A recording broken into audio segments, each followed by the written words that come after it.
Alabado Jesús, amén. Dios bendiga a la iglesia de Jesucristo. En esta hora maravillosa, tu hermano en Cristo, Heriberto Méndez González, por aquí para compartir la poderosa palabra del Dios viviente. Así que estoy contento, gozoso, así que tengo aquí la Biblia, tengo aquí mi vasito de agua, usted sabe cómo es esto. Quiero compartir un tema específico de la palabra del Señor y quiero hablar de lo siguiente. Escúcheme bien porque esto es sumamente importante. El pueblo del Señor, dice la Biblia que el pueblo de Israel pereció porque le faltó conocimiento. Voy a estar hablando, y es el siguiente tema en esta hora: ¿cómo se llamaba la primera iglesia que Jesucristo estableció, instituyó o fundó? ¿Cuál era o cómo se llamaba la primera iglesia que Cristo instituyó? La primera iglesia que Cristo fundó, la primera iglesia que Cristo estableció. Muchos dicen que son los católicos, por ejemplo. No, la religión católica, los católicos, la iglesia católica fue la primera que Dios instituyó, que Cristo instituyó. Pero le tengo una mala noticia, hello. La iglesia católica no fue la primera iglesia que Jesucristo fundó o Cristo instituyó. No fue la iglesia católica. Ahorita vamos a entrar en detalle el por qué no. Mucha gente dice que sí, que la iglesia católica es la iglesia verdadera, es la iglesia que Cristo fundó, porque se lo habló a Pedro, y Pedro es el primer papa. Pero hay un dato bien curioso, mi hermano, que Pedro, si hubiese sido el primer papa, dice la Biblia que Pedro era casado, y los papas dentro de la iglesia católica no se casan. Número uno. Número dos, si la iglesia hubiese estado fundamentada en Pedro, se hubiese caído hace rato, porque el fundamento de la iglesia no se llama Pedro, no se llamaba Pedro, es Jesucristo.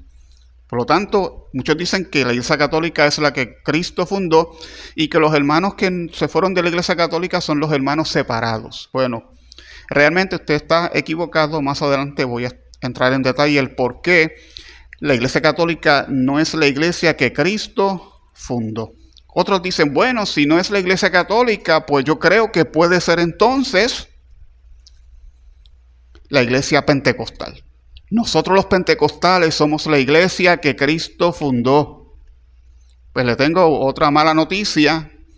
Los pentecostales no es, escúcheme bien, no es la iglesia que Cristo fundó. Más adelante voy a entrar en detalle en cuanto a esos dos, ¿verdad?, puntos, que yo sé que usted no está de acuerdo conmigo, pero más adelante, al final de este estudio, usted va a estar de acuerdo conmigo.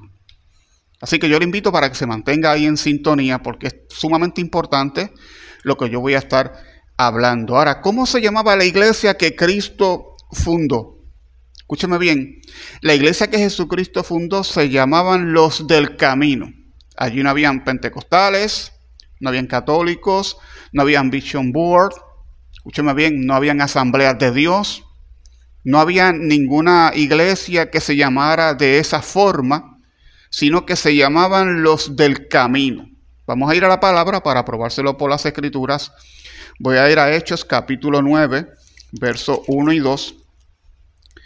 Voy a entrar en textos específicos, no voy a hablar de todo el evento porque me cogería bastante tiempo. Dice la palabra, Hechos capítulo 9, versos 1 y 2, dice la Biblia: Saulo, respirando aún amenazas y muerte contra los discípulos del Señor, vino al sumo sacerdote. Había una persecución contra los del camino. ¿Dónde lo dice? Y le pidió cartas para las sinagogas de Damasco, a fin de que si hallase algunos hombres o mujeres de este camino. Escúcheme bien. Al fin de que si hallase algunos hombres o mujeres de este camino, los trajese presos a Jerusalén. ¿Cómo se llamaba la iglesia primitiva?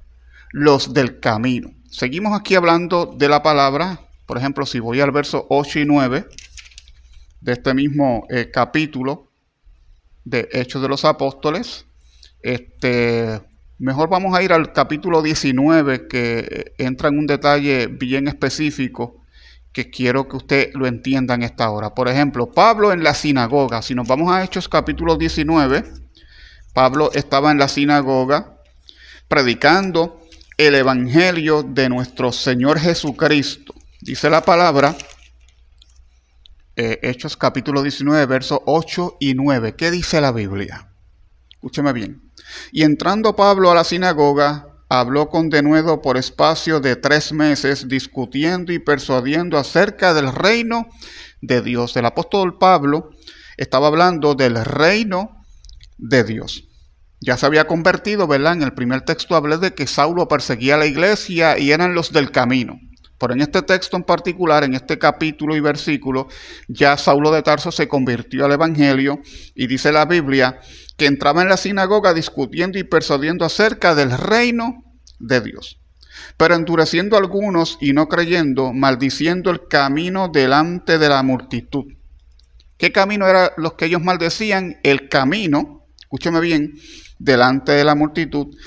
Se apartó Pablo de ellos y separó a los discípulos discutiendo cada día en la escuela de uno llamado Tirano. Ellos maldecían el camino. ¿Cuál era el camino? Bueno, el camino del evangelio. Cristo lo dijo, yo soy el camino, la verdad y la vida. Y a los discípulos se le llamaban los del camino. Vamos a seguir aquí hablando de la palabra. Si nos vamos al verso 23 de este mismo capítulo, hay un alboroto en Éfeso, dice la palabra, que hubo por aquel tiempo un disturbio no pequeño acerca del camino. O sea, hubo un disturbio no pequeño acerca del camino del evangelio. Si nos vamos a Hechos capítulo 22, estoy tratando de darle un poco ligero, me disculpan porque no quiero extenderme mucho. Hechos capítulo 22, versos 4 y 5. Dice la palabra: perseguía yo este camino hasta la muerte, prendiendo y entregando en cárceles a hombres y a mujeres. Esto Pablo, la defensa de Pablo ante el pueblo en aquel entonces, dice la palabra que Pablo habló y dijo: perseguía yo este camino hasta la muerte. Prendía a Pablo los de este camino hasta la muerte, escúcheme bien, a cárceles, los entregaba a cárceles a hombres y mujeres, como el sumo sacerdote también me es testigo y todos los ancianos, de quienes también recibí cartas para los hermanos y fui a Damasco para traer presos a Jerusalén también a los que estuviesen allí para que fuesen castigados. Ellos perseguían a los creyentes que se llamaban los del camino. En aquel entonces los cristianos se les llamaba así. Si nos vamos a Hechos capítulo 24, también hay un detalle interesante en cuanto a este tema específicamente. Hechos capítulo 24, verso 14. Defensa de Pablo ante Félix. Dice la palabra: pero esto te confieso, que según el camino que ellos llaman herejía, así sirvo al Dios de mis padres, creyendo todas las cosas que en la ley y los profetas están escritas. Escúcheme bien lo que dice la palabra del Señor. Pero esto te confieso, que según el camino que ellos llaman herejía. Los perseguidores le llamaban a este camino también, a los de este camino le llamaban herejías. O sea que ellos, los discípulos, estaban predicando, según los religiosos de aquella época, estaban predicando herejías, pero se le llamaban los del camino. Voy a leerlo nuevamente.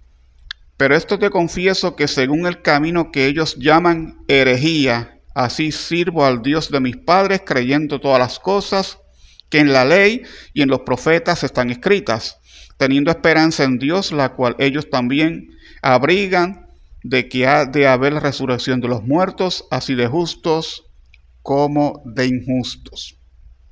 Escúcheme bien, vamos a seguir aquí escudriñando la palabra, porque a los discípulos y a los que se convirtieron en el primer siglo de la era cristiana le llamaban los del camino.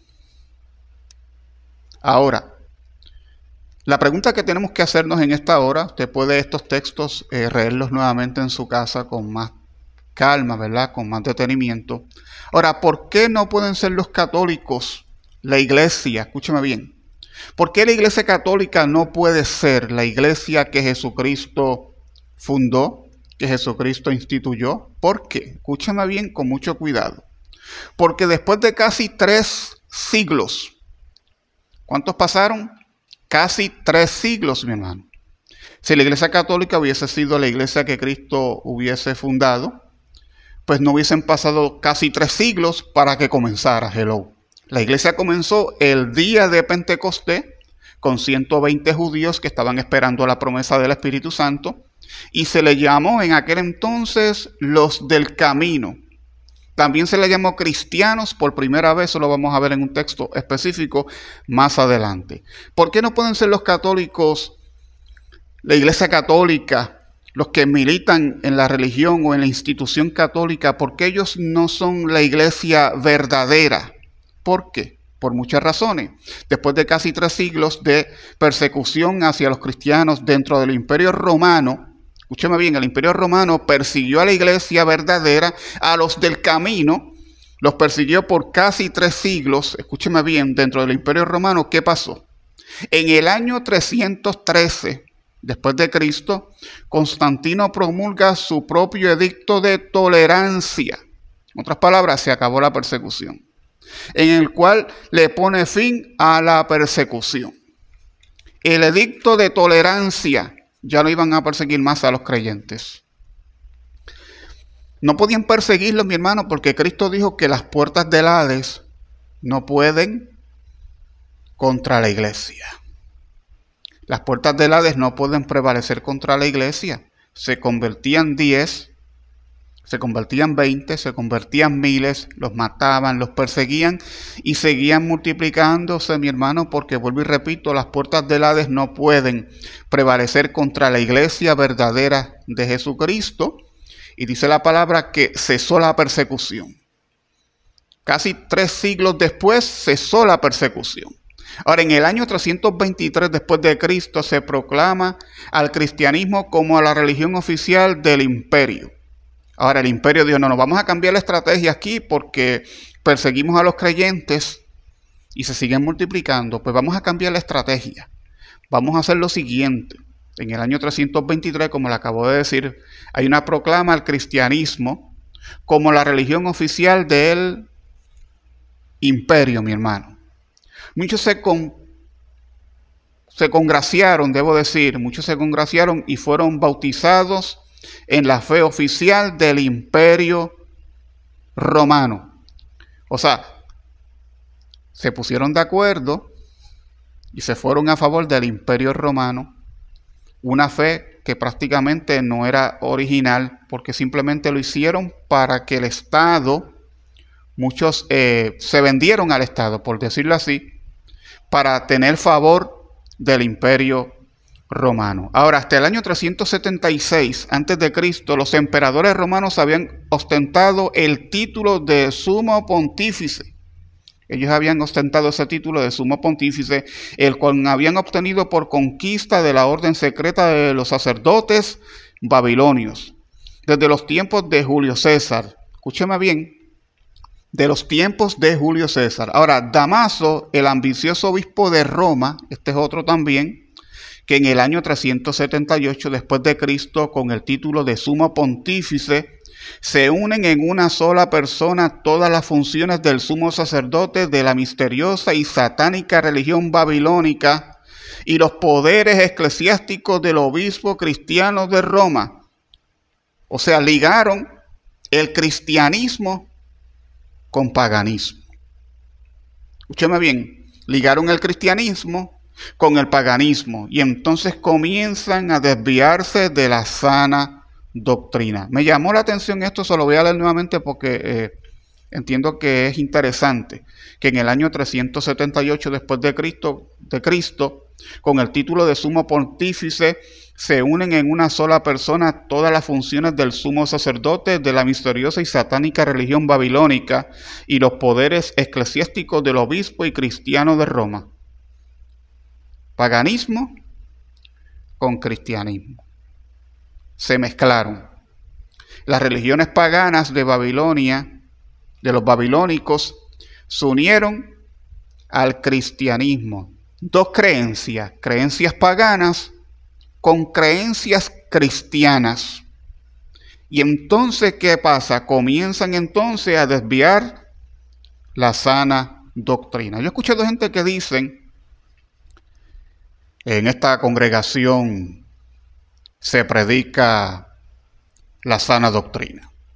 Nosotros creemos en la sana doctrina, nosotros practicamos la sana doctrina. Pero si usted analiza bien por las escrituras, cuando usted observa con detenimiento y hace un análisis, se da cuenta que la supuesta sana doctrina no es sana, porque no está fundamentada en la poderosa palabra del Señor. Ahora, ¿por qué la Iglesia Católica no puede ser la iglesia que Cristo fundó?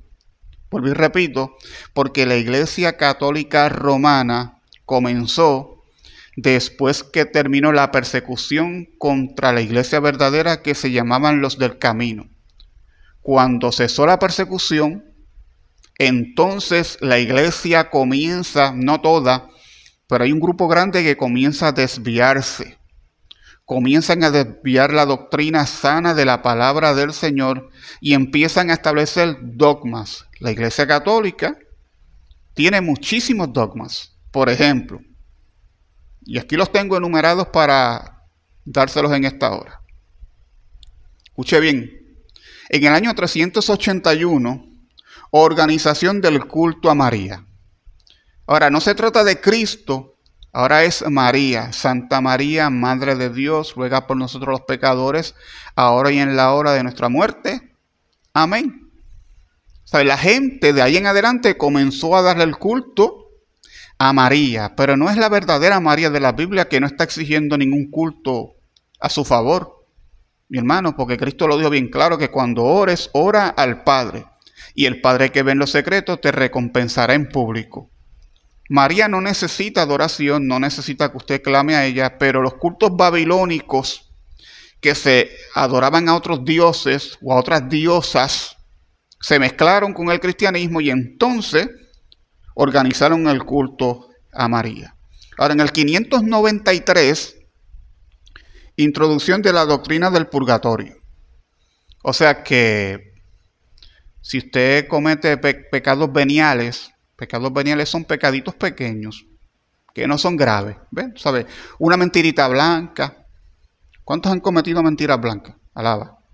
Una mentirita blanca, un error aquí, un pecadito acá, un pecadito allá, que son pequeñitos, pues son pecados veniales, no mortales. Si usted ha cometido pecados veniales, porque usted confesó supuestamente los mortales, pero usted, el día que usted muera, usted va derechito al purgatorio, y de allí usted va a expurgar los pecados.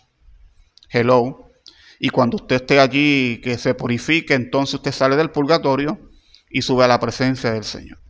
Es una blasfemia, porque usted me está diciendo que la sangre de Jesucristo no fue suficiente para limpiarlo a usted de todo pecado. En el año 308 o 608, ¿verdad? La fecha exacta, pues hay una duda en cuanto a la fecha, pero está más o menos por ahí. Escúcheme bien, comienzo del papado. Comienza el primer papa, el segundo papa, hasta el día de hoy tenemos en la iglesia romana un papa, porque ellos lo establecieron de esa forma. ¿Sabe? Sucesión de papas, porque ellos dicen que no es solamente la escritura, sino que también tiene que ver con la tradición, y ellos a la tradición le dan el mismo valor, le dan el mismo peso que se le da a las escrituras.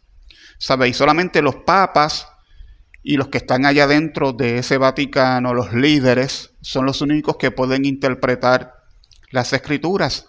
Se le llama el magistrado. El magistrado es el único que tiene la autoridad para escudriñar la palabra e interpretar las escrituras. Dicho eso de paso, cuando yo era niño en casa no se podía leer la Biblia. Nene, no lees la Biblia que te vuelves loco. Y nadie podía leer la Biblia. Había cierto grado de superstición, porque la Biblia que teníamos la abríamos en la sala.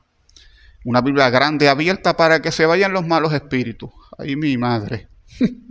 Para que se vayan los malos espíritus, mi hermano. Cuando eso no tiene ninguna base bíblica, eso es espiritismo. La Biblia es para que usted la lea, usted la escudriñe, y usted haga de la Biblia su lectura diaria.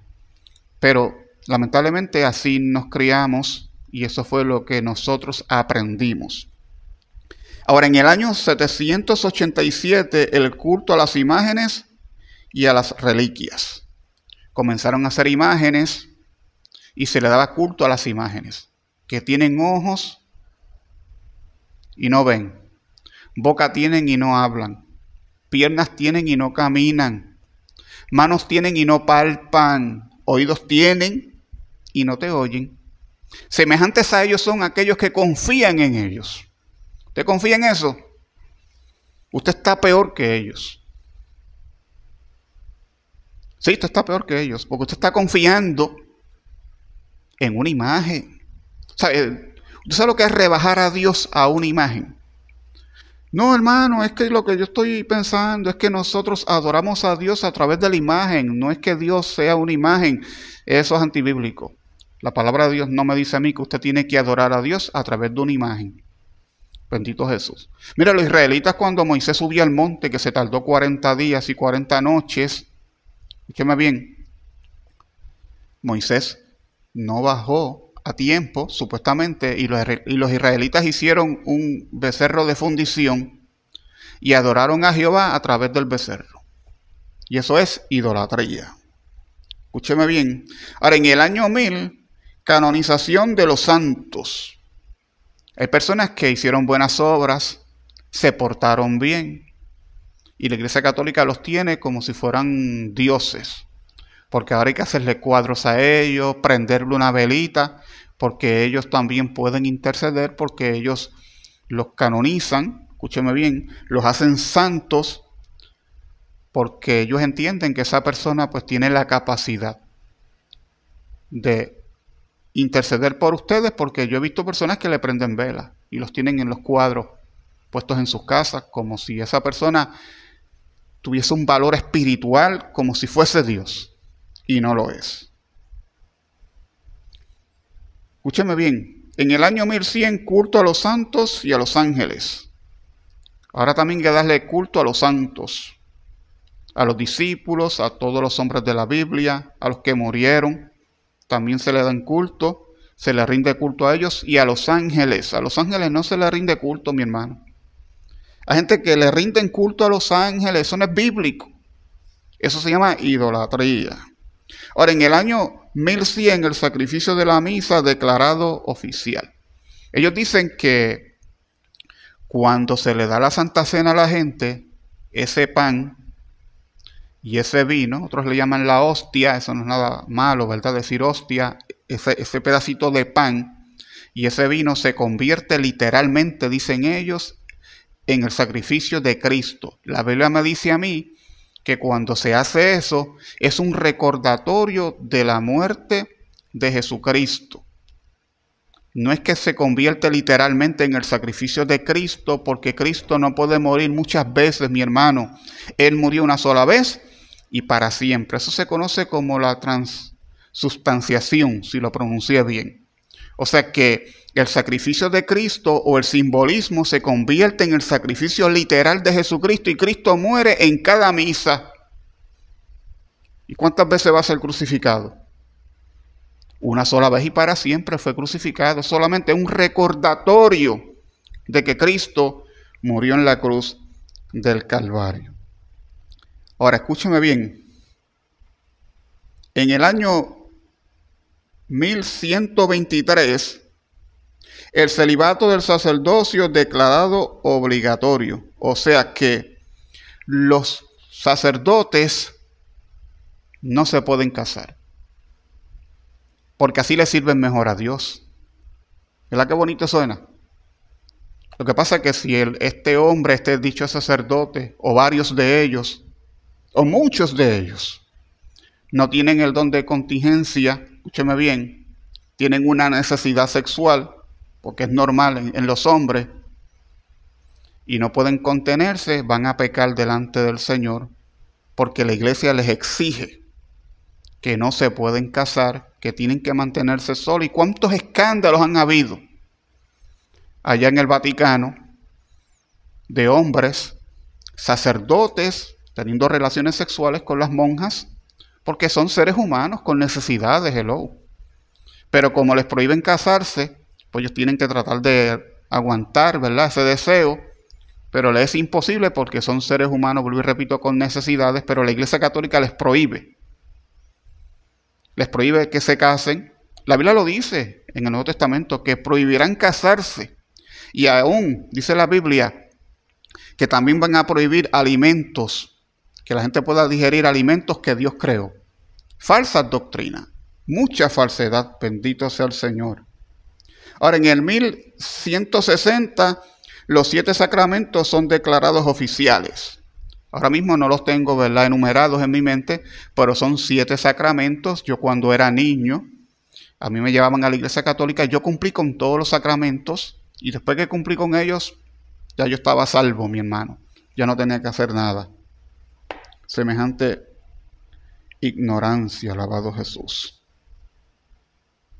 En el 1215, debo decir, la confesión auricular declarada oficial. O sea que usted se tenía que confesar con el sacerdote.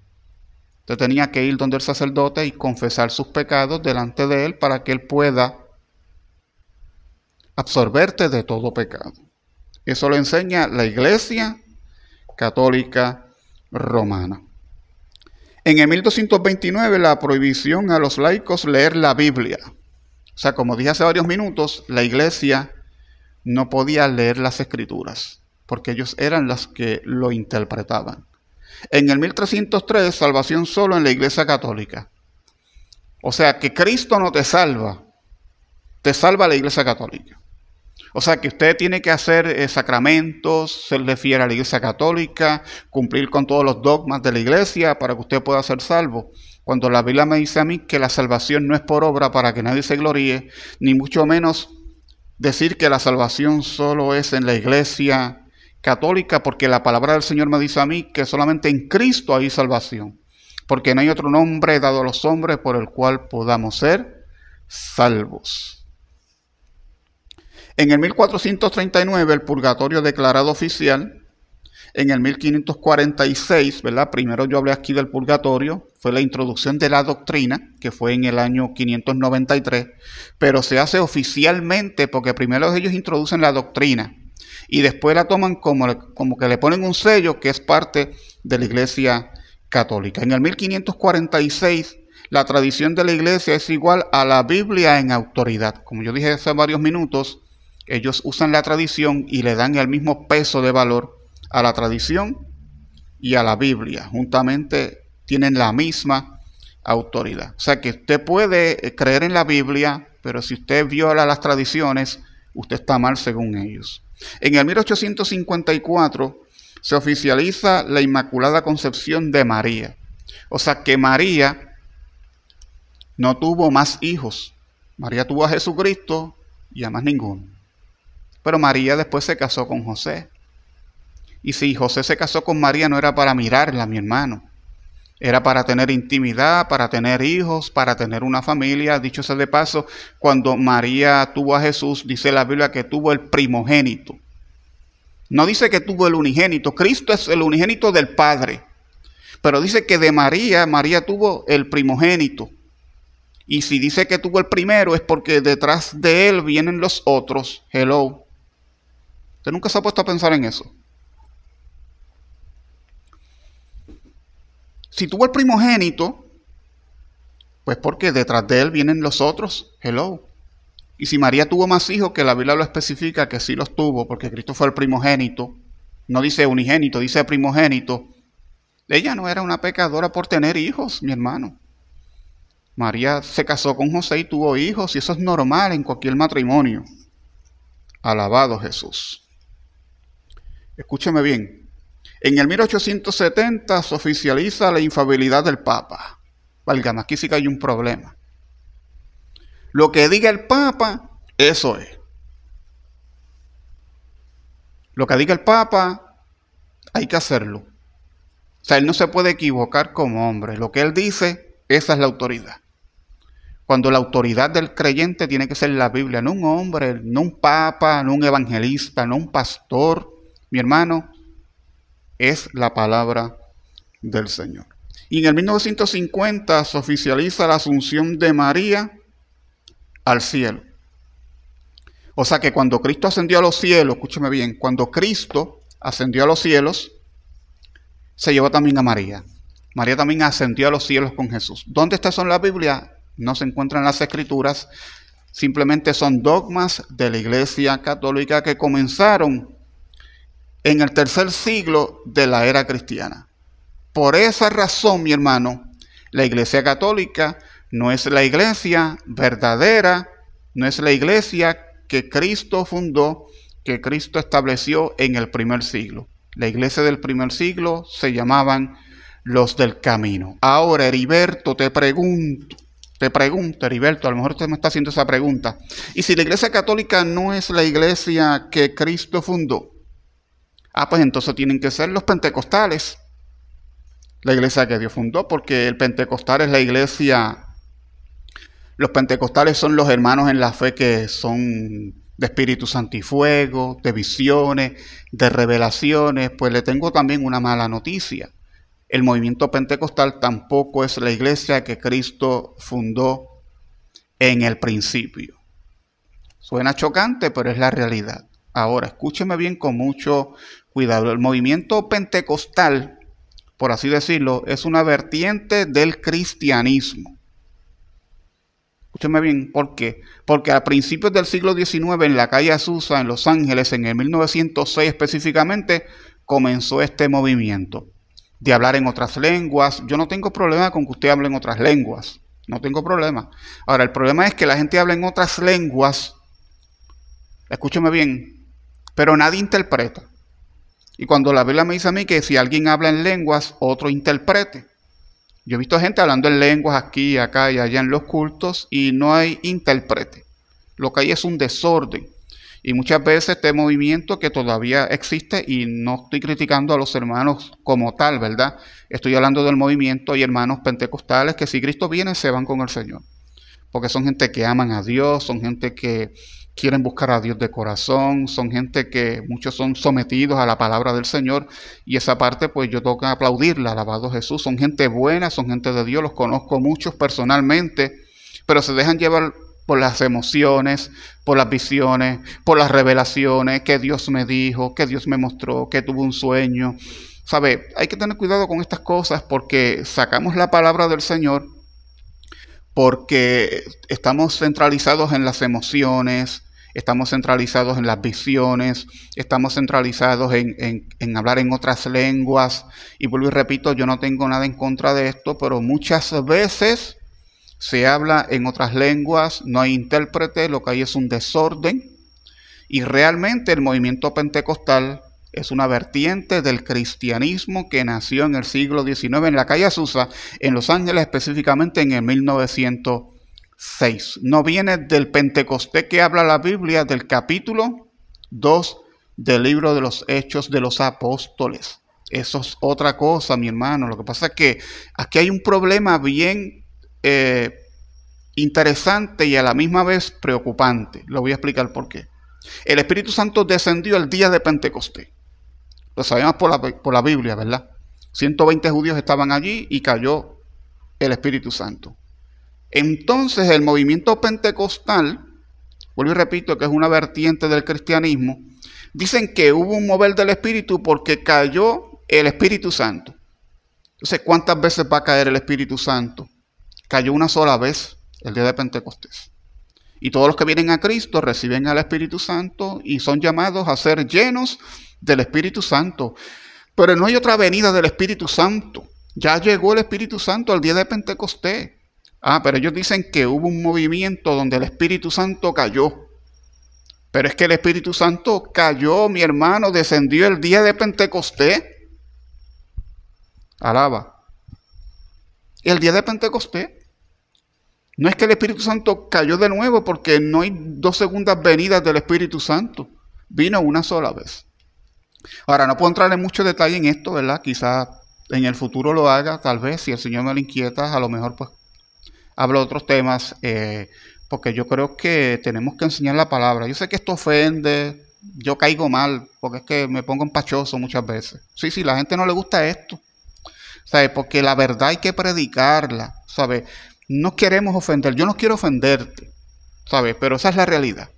Especialmente a aquellos que son católicos que a lo mejor me están viendo, o usted quizás es evangélico que tiene parientes católicos, a lo mejor se ofende con esto, pero mi intención no es ofenderle, mi intención es sacarlo del error, sacarlo de donde usted está. Yo era católico, mi hermano, yo me confesaba con el sacerdote, en casa se hizo la primera comunión, yo estuve ahí, en la religión, y todo se hacía en casa, se rezaba el rosario, y yo era uno de los que rezaba el rosario todas las noches con mi abuelo. Hello, yo sé de lo que estoy hablando, mi hermano. Pero es que en la iglesia católica hay gente que son salvas. Dios está trabajando con mucha gente dentro de todos los movimientos porque Dios va a traer el arrepentimiento a aquellos que han de ser salvos. Una persona una vez me preguntó lo siguiente: ¿los católicos se salvan? Yo me atrevo a decirte, escúchame bien, yo, Heriberto, me atrevo a decirte que esa pregunta está mal hecha. ¿Usted sabe por qué? Porque esa no es la pregunta. La pregunta que usted se debe de hacer es: ¿los idólatras se salvan? Porque no, un idólatra no es uno que adora imágenes solamente.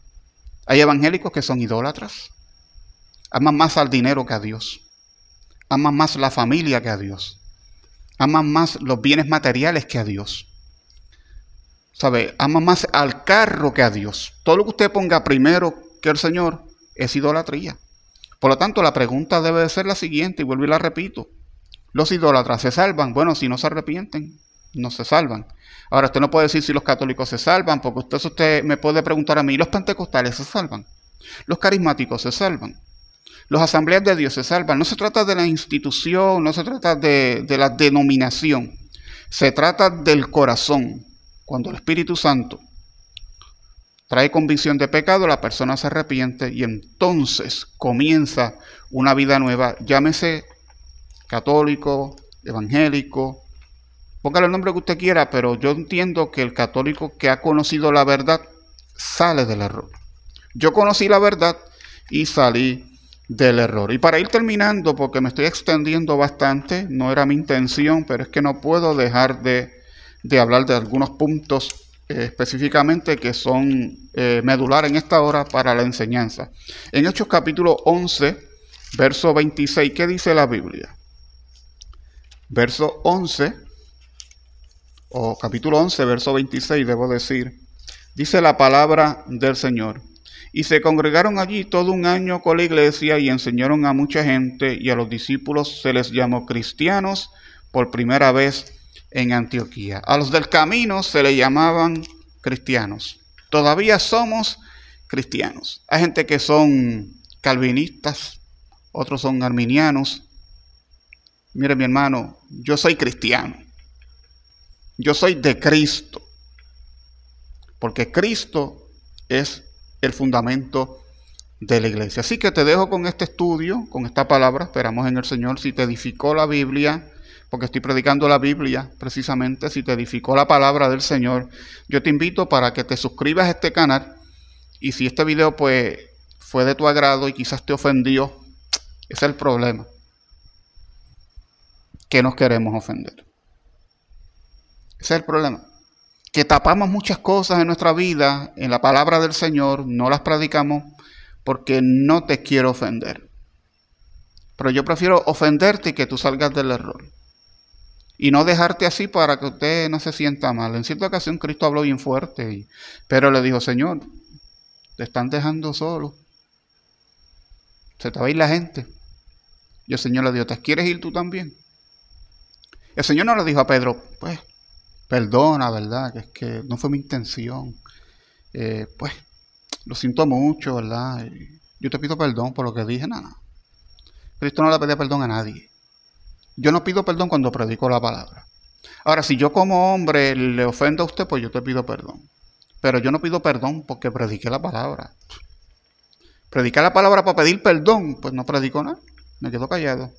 Así que te dejo con eso en esta hora, esperando en el Señor que haya sido de tu agrado esta palabra que he estado meditando, y creo que la hice con el mejor deseo de que usted salga del error y pueda tener un poquito más de conocimiento. Hay muchas cosas que no dije aquí, que que usted las puede buscar e informarse para que no sea engañado, porque cuando no hay conocimiento te engañan fácilmente. Pero Dios no quiere que usted sea engañado, sino que usted salga del error, salga del estado de muerte al estado de vida. Dios te bendiga. Nos vemos otro día por ahí. Seguimos compartiendo las Escrituras. Dios te bendiga.